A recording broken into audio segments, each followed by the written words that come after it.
સવારના 8-10 વાગ્યા પછી માણસો બહાર નીકળતા હોય છે ઘરમાંથી. એને બદલે સવારથી જ મતદાન મથકો ઉપર વિસાવદરમાં મેં લાઈનો જોઈ છે. વિસાવદર તરફ આવતા સુરતના મતદારો કે સુરતના યુવાનો છે ને, આ વખતે કંઈક ફેરફાર નહીં આવશે, અથવા તો સત્તાધારી પક્ષને મત આપીને મોટી લીડથી કોઈ પણ ઉમેદવારને જીતાવશે એવું મને દેખાય છે. કેટલાક વ્યવહારો, કેટલીક સમજણ શક્તિ, સુરતનું એના પોતાના સોર્સ, આવું બધું કરીને ગોપાલ ઇટાલિયાને અત્યારે ખૂબ મજબૂત ફાઇટ આપે છે. આ ભારે ઉત્સાહ છે ને, એ કાં તો પરિવર્તન લઈ આવશે, અથવા તો ક્યાંક એવું પણ બની શકે કે સત્તાધારી પાર્ટીને એક સ્થિર ધારાસભ્ય આપવા માટે પણ ત્યાં મતદાન થતું હોય એવું લાગે. નમસ્કાર. આજે વિસાવદર અને કડી વિધાનસભા ચૂંટણીનો મતદાન દિવસ છે. મતદારોમાં ભારે ઉત્સાહ જોવા મળી રહ્યો છે. સવારના દ્રશ્યો પણ અમે જોયા તે પ્રમાણે મોટી સંખ્યામાં મતદાર સેન્ટર બહાર મોટી કતારો લાગી રહી છે. ત્યારે અત્યારે શું સ્થિતિ છે, કોનું પલ્લું ભારે છે, તે અંગે ચર્ચા કરવા માટે આપણી સાથે ધીરુભાઈ પુરોહિત, વરિષ્ઠ પત્રકાર જોડાયા છે. સાહેબ, ગુજરાત તકમાં નમસ્તે.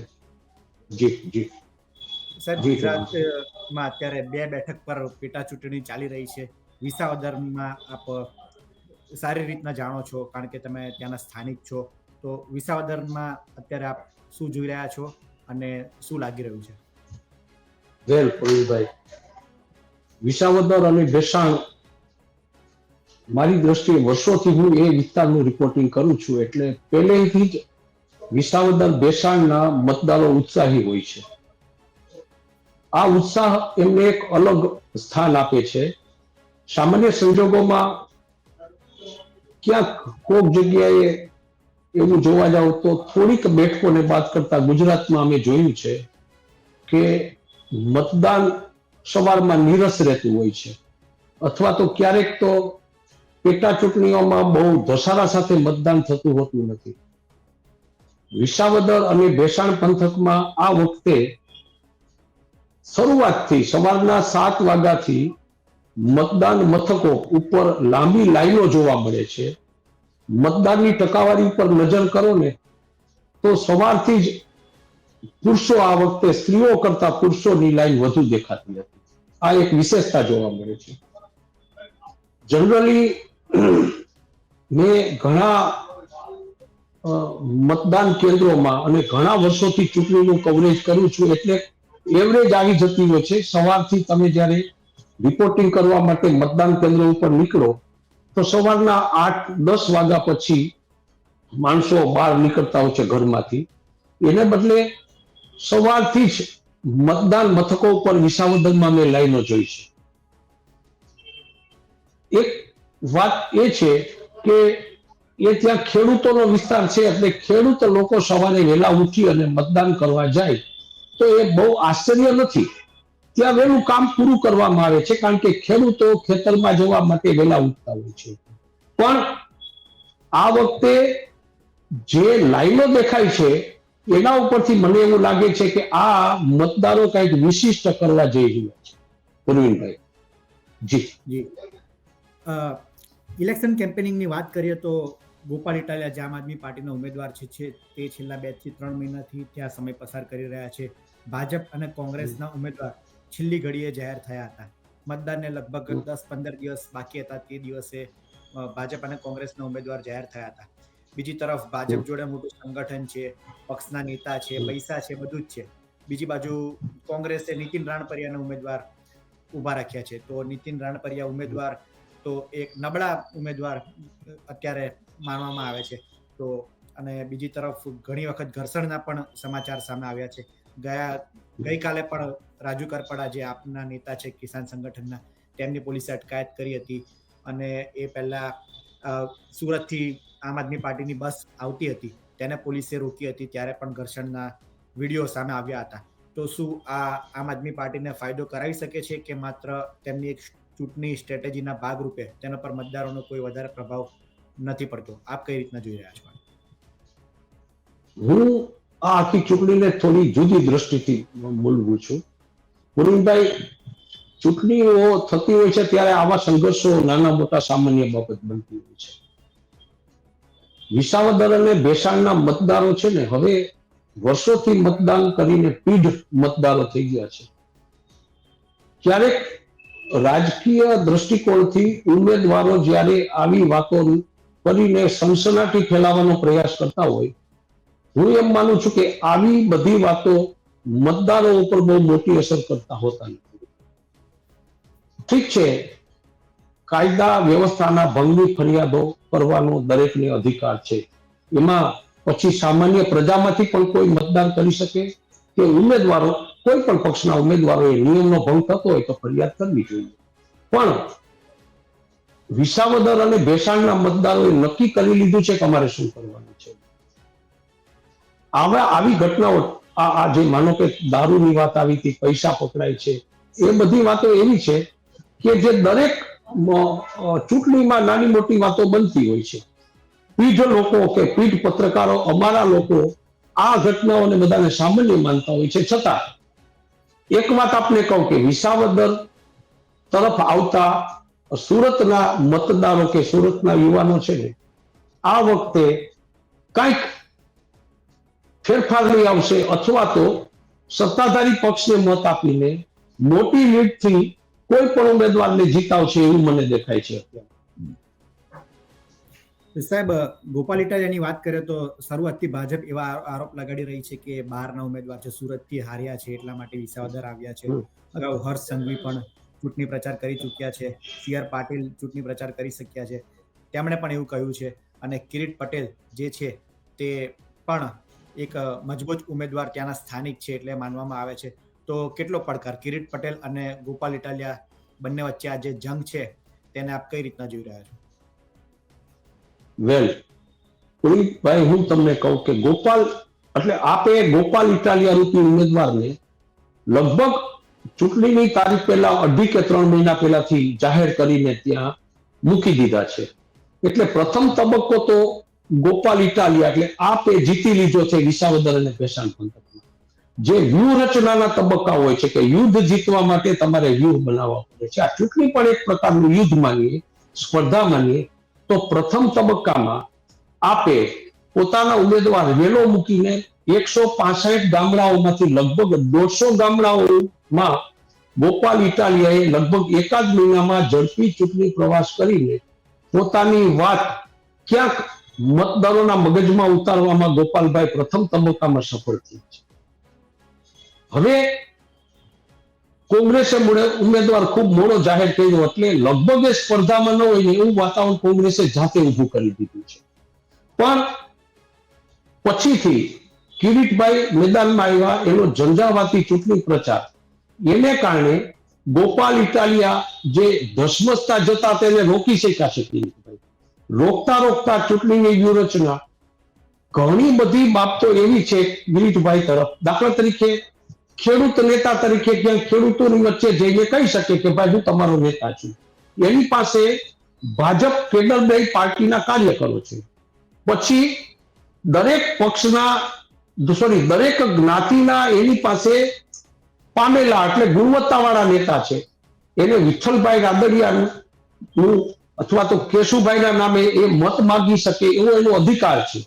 આવી બધી જે બાબતો છે ને એને કારણે અત્યારે ગોપાલભાઈ જે ધસમસતા આગળ વધતા હતા એને અટકાવ્યા તો ખરા, પણ બંને વચ્ચે કસોકસનો જંગ ચાલી રહ્યો છે.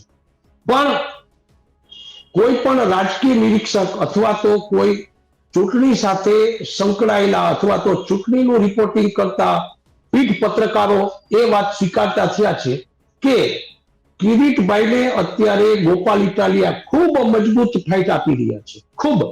એનું કારણ તમને બતાવું પ્રવીણભાઈ, ખુદ પ્રદેશ પ્રમુખને 2-3 વાર આવવું પડે પેટા ચૂંટણીમાં.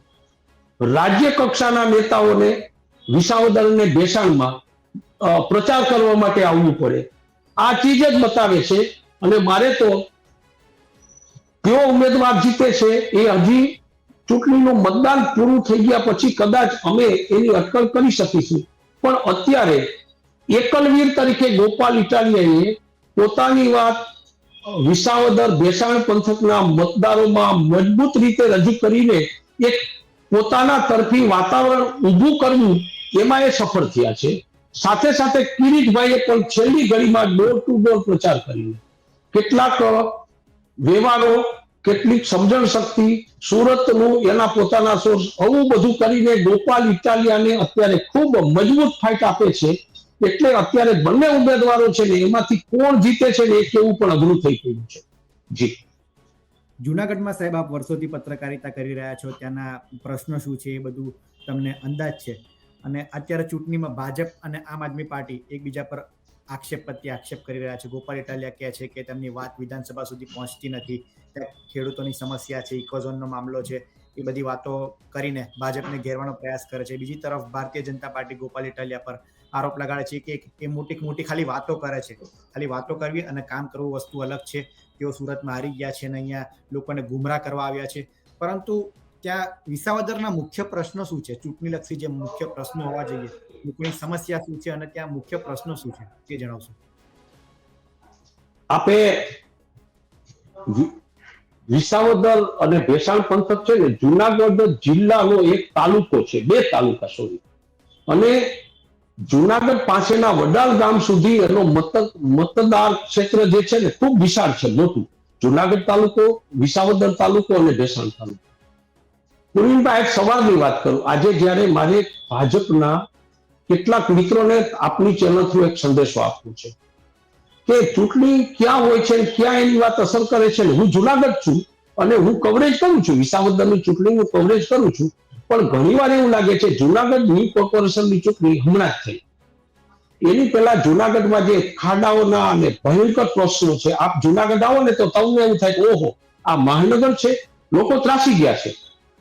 આજે સવારે એવી ઘટના બની કે વિસાવદર થી જુનાગઢ આવેલા અને જુનાગઢમાં બિઝનેસ કરતા એક રેકડી ચલાવનારા વ્યક્તિએ મને આવીને એવું કીધું કે ધીરુભાઈ, જુનાગઢની અંદર જે ભાજપે પ્રશ્ન ઉભા કર્યા છે ને એની અસર વિસાવદરમાં થશે.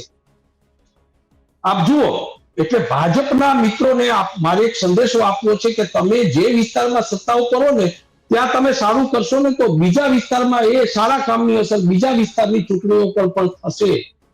હવે તમે જે વાત કરી છે વિસાવદર પંથકમાં અત્યારે જે પ્રશ્નોની વાત છે ને, હું વારંવાર કહી ચૂક્યો છું કે જે ખેડૂતના પાયાના પ્રશ્નો માટે સતત જાગૃત રહેશે ને એ ઉમેદવારને લોકો મત આપશે. તે ખેડૂતોનો વિસ્તાર છે એટલે. જી જી. સાહેબ, વિસાવદરની વાત કરીએ તો ત્યાં મતદારો પણ સવારથી અમે જોઈ રહ્યા છે મોટી સંખ્યામાં ઉત્સાહભેર ભાગ લઈ રહ્યા છે. 11 વાગ્યાના આંકડા છે કે 16% જેટલું લગભગ મતદાન થઈ ચૂક્યું છે. હજી સાંજે 7 વાગ્યા સુધી મતદાન થવાનું છે. તો મતદારમાં જો ઊંચી ટકાવારી જાય તો એ કોને ફાયદો કરાવી શકે છે અને કોને નુકસાન થઈ શકે છે? વેલ, મારી પાસે છેલ્લામાં છેલ્લો આંકડો છે, એ 28% મતદાનનો છે. સામાન્ય રીતે મતદારોની જે માનસિકતા અને વાત આપણે જો અનુભવી પત્રકાર તરીકે જો હું કહું ને તો સરેરાશ રીતે શરૂઆતમાં 4-5% લેખે મતદાન આગળ વધે અને પછી 8-9 એમ કરીને 50-55% સુધી મતદાન પહોંચે છે સામાન્ય સંજોગોમાં.